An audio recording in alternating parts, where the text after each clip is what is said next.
మొన్న పార్లమెంట్ ఉభయ సభల్లోనూ వక్ఫ్ బిల్లుకి వ్యతిరేకంగా వైసీపీ, ఇటు బీఆర్ఎస్ అండ్ కాంగ్రెస్ పార్టీలు ఓటు వేయటం జరిగింది. అలానే అక్కడ మనకి ఏపీలో కూటమి ప్రభుత్వము సంబంధించి జనసేన కానీ, Telangana and Andhra Pradesh BJP and మనకి టీడీపీ తెలుగుదేశం పార్టీ ఇవి అనుకూలంగా ఓటు వేయటం జరిగింది.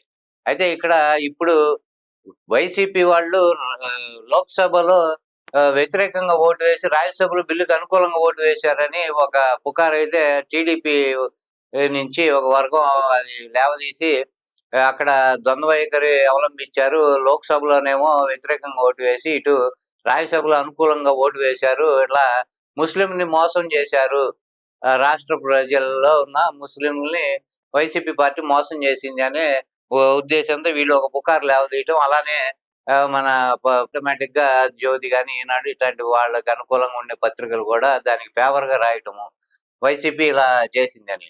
ఒకసారి వీళ్ళు ఆలోచిస్తే వీళ్ళకి భయంతో ఈ పని చేస్తున్నారా అని మనకి అనిపించకపోదు. ఎందుకంటే వీళ్ళు బిల్లుకి అనుకూలంగా ఓటేసినప్పుడు వైసీపీ లోక్సభలో వ్యతిరేకంగా ఓటేసింది. అది వాళ్ళు బాహటంగా చెప్పారు. లోక్సభలో విప్ జారీ చేశారు కానీ వాళ్ళకి సంఖ్యాబలం కూడా తక్కువ, అక్కడ ఉన్నది రెండే.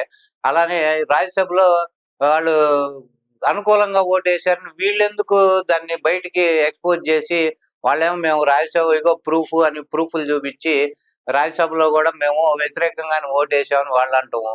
వీళ్ళేదో దాన్ని రాజ్యసభలో అనుకూలంగా ఓటేశారు దానికి అని చెప్పి వీళ్ళు ఎందుకు పుకారు రావదీయాలి అంటే, వీళ్ళు అక్కడ అనుకూలంగా ఓటు వేసినప్పుడు అక్కడ ఉన్న ముస్లిం వర్గాలను కానీ వాళ్ళని వీళ్ళు వీళ్ళ మీదకి ఎటువంటి కోపం కానీ అవి వాళ్ళకి రాకూడదు.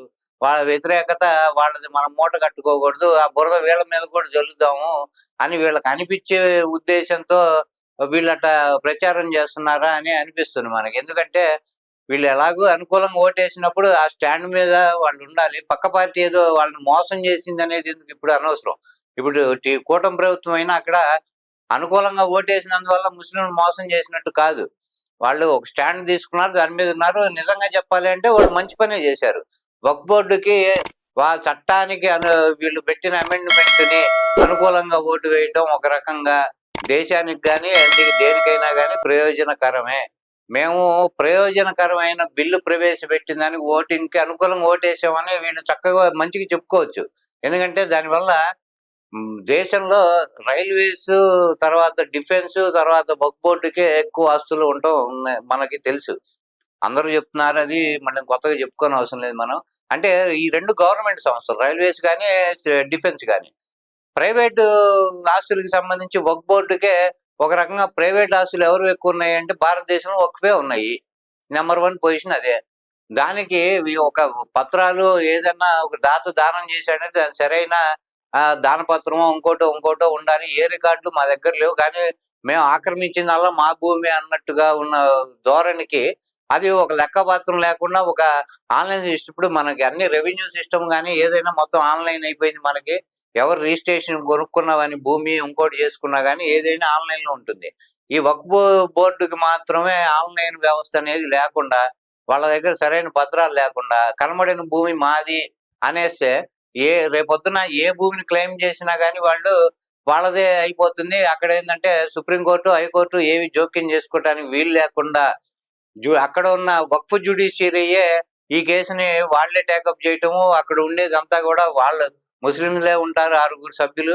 వాళ్ళు జడ్జిమెంట్ ఏది ఇస్తే అదే, అంటే అనుకూలంగా వక్ఫ్ బోర్డుకి అనుకూలంగానే వాళ్ళు తీర్పిచ్చుకుంటారు, కానీ వేరే సంస్థకి అయితే అనుకూలంగా తీర్పు ఇవ్వరు. అలానే ఇప్పుడు తమిళనాడులో కానీ కొన్ని చోట్ల కొన్ని రాష్ట్రాల్లో దేవాలయాలకి, హిందూ దేవాలయాలకు సంబంధించిన భూముల్ని కూడా వక్ఫ్ బోర్డు ఇది మాది అని చెప్పి వాళ్ళు ప్రకటించుకోవటము, దాన్ని ఆక్రమించుకోవటం అనేది నిస్సందేహంగా చాలా చోట్ల జరిగిన విషయము. ఇది తెలియక లేకపోతే దీని మీద అవగాహన లేక దానికి వ్యతిరేకంగా ఈ బీఆర్ఎస్ కానీ, ఇటు కాంగ్రెస్ కానీ, అటు వైసీపీ కానీ ఓటేసాయి అని మనం అనుకోలేము. ఎందుకు అంటే ఇటు వీళ్ళకి హిందువుల్లో మనకు అనైక్యత ఉంది కాబట్టి, ముస్లిమ్స్ అయితే వాళ్ళకి అనైక్యత అనేది లేదు, ఏకమై ఉంటారు. వాళ్ళ ఓట్లే మన ముఖ్యమని వీళ్ళు భావించుకుంటున్నారు.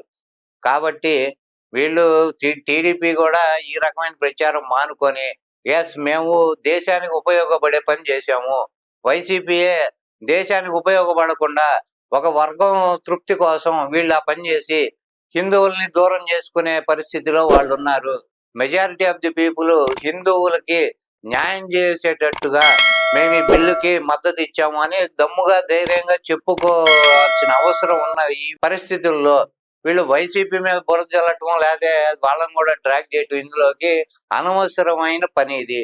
ఈ ఎవరి ఆలోచన కానీ అనవసరమైన ఈ పనులతో ఇంకా అబాస్ పాలవటం లేకపోతే తక్కువ అవటం తప్ప ఇటు డైవర్షన్ పాలిటిక్స్ లాగా ఇదొక చిన్న టాపిక్ ను తీసుకొని డైవర్ట్ చేయాలని ఇంకోటి చేయటం అనేది కరెక్ట్ గా లేదు. వాళ్ళ కర్మకు వాళ్ళే అనుభవిస్తారు. ఇప్పటికైనా హిందువుల్లో చైతన్యం వచ్చి వాళ్ళకి వచ్చే ఏ ఎలక్షన్ లో అయినా వాళ్ళకి తగిన బుద్ధి చెప్తారు అని ఆశిస్తున్నాను.